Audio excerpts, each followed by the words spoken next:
नमस्कार दोस्तों, स्वागत है आप सभी का आपके अपने यूट्यूब चैनल पर। दोस्तों, आज की कहानी कुछ अलग है। यह कहानी मुझे मेरी दादी ने सुनाई थी और यही कहानी आज मैं आप सभी को सुनाने जा रहा हूँ। तो बिना किसी देरी के ले चलता हूँ आपको इस कहानी की ओर।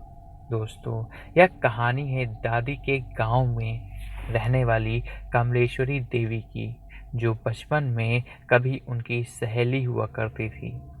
कमलेश्वरी देवी अपने अमीर माँ-बाप की इकलौती संतान थीं। उनके माता-पिता अपने गांव में सबसे रईस और पैसे वाले थे। उनके माता-पिता का वर्चस्व ऐसा था कि लगभग पूरा गांव ही उनको सलाम करता था और उनके महल जैसे घर में काफ़ी नौकर-चाकर भी हमेशा लगे रहते थे। मगर दोस्तों, वह कहते हैं ना, अगर आप बड़े हो तो आपसे जलने वालों की संख्या और भी विशाल हो जाती है। एक दिन की बात है, कमलेश्वरी के ही चाचा ने धन संपत्ति की लालच में कमलेश्वरी के माता पिता को जहर देकर मार डाला था और उनकी इकलौती संतान यानी कमलेश्वरी देवी को घर के बगल में स्थित एक कुएं में ढकेलकर मृत्यु की गोद में सुला दिया था और खुद अपने भाई और भाभी की संपत्ति का उत्तराधिकारी बन चुका था। ऐसा होते देख पूरे गांव उसके चाचा से भय खाने लगा था और कोई भी उसके चाचा के खिलाफ बोलने की हिम्मत तक नहीं करता था। दोस्तों, उनकी मृत्यु के बाद चाचा ने झूठ-मूठ का अंतिम संस्कार करवाया तथा 13वीं आयोजित करवाई थी। मगर दोस्तों, अंतिम संस्कार के बाद कुछ ऐसा हुआ जिसकी कल्पना शायद उसके चाचा ने कभी नहीं किया होगा। दरअसल उसी पूजा के दौरान महल जैसे घर में अचानक एक ऐसा तूफान आया जिसने उसके मकान की, उसके महल की, उस हवेली की पूरी रूपरेखा ही बदल दी थी। दरअसल घर में रखा सामान अचानक से हवा में उड़ने लगा और खिड़कियों के शीशे अपने आप ही टूटकर बिखरने लगे। वहां मानो कोई ऐसा तूफान प्रवेश कर चुका था जो उस महल को चकनाचूर करके रखने वाला था। वहां का हाल देख मजबूरन 13वीं का कार्यक्रम बीच में ही रोकना पड़ा और सभी लोग वहां से अपनी अपनी जान बचाकर भागने लगे। दोस्तों, जैसे तैसे वह दिन बीता और अगले दिन उसके चाचा महल पहुंचे तो उनके पैरों तले जमीन खिसक गई थी। दरअसल पूरा महल एक वीरान खंडहर बन चुका था। ऐसा देख उनके चाचा वहां से भाग खड़े हुए। अचानक कुछ दिनों बाद जब उनको इस बात की जानकारी हुई कि उनके भाई यानी कमलेश्वरी के पिता ने उस महल के एक कमरे में अपने पुश्तैनी जेवरात और सोने चांदी रखे हैं, तो वह लालच के चलते उस महल में दोबारा पहुंच गया।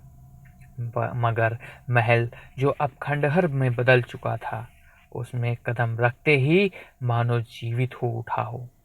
अचानक फिर से एक ऐसा तूफान आया और उस तूफान की चपेट में इस बार उसका चाचा भी आ गया, जिससे उसको गंभीर चोटें आ गईं।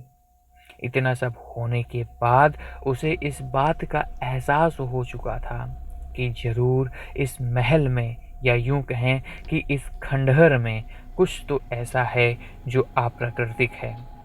उसने कुछ पुजारियों को बुलवाया और महल ले गया और जैसे ही पुजारियों ने उस महल में कदम रखा, उनको यह समझते देर नहीं लगी कि इस महल में कुछ कुछ और नहीं बल्कि खुद कमलेश्वरी देवी रह रही है।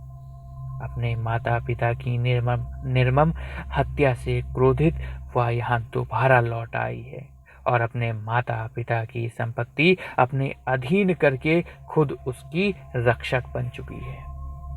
इस बात की जानकारी होते ही उसके चाचा को पूरी दहशत ने घेर लिया था। वह इतना घबरा गया कि तुरंत अपने बीवी और बच्चे के साथ गांव से भागने लगा। वह गांव से पूरी तरह भाग भी नहीं पाया था कि रास्ते में उसकी गाड़ी का एक्सीडेंट हो गया और उस हादसे में उसके चाचा की मौत हो गई। मगर उसका बच्चा बच गया, जिसको लेकर उसकी बीवी गांव छोड़कर भाग निकली। मगर दोस्तों, वह कहते हैं ना, लालच बहुत खराब और बहुत खतरनाक हो सकता है। फिर तकरीबन 40 साल बाद जब उस बच्चे को इस बात की जानकारी हुई कि गांव में उसके पुराने महल, जो अब खंडहर बन चुका था, उसमें खजाना भरा है, तो वह भी लालच में पड़कर उस खंडहर में पहुंच गया। मगर अफसोस, कमलेश्वरी आज भी उस खजाने की रक्षा कर रही थी और खजाने पर गलत निगाह रखने वाले कमलेश्वरी के चचेरे भाई को भी इसी वजह से अपनी जान से हाथ गंवाना पड़ गया। दोस्तों, उस गांव के लोग गवाह हैं। आज भी कमलेश्वरी अपने माता पिता के खजाने और उनकी संपत्ति की रक्षा करती है, और जो कोई भी उस खजाने पर गलत दृष्टि रखता है, वह मौत की नींद सो जाता है।